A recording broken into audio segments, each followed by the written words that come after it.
Coffee with the Mighty Miracle Man time.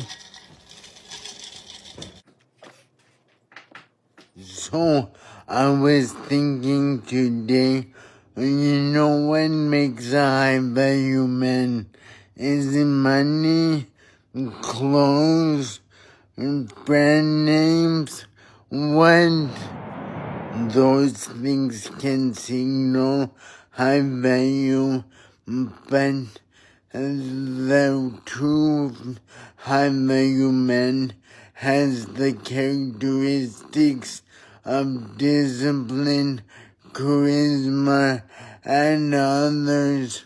And it's not so much about what he has already, but what he could be. You've made it this far.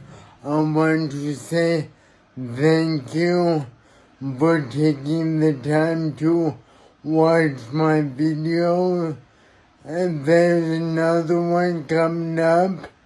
And if you would be so kind as to subscribe and make sure to hit that bell icon so you're notified every time I post a new video or go live, and be much appreciated.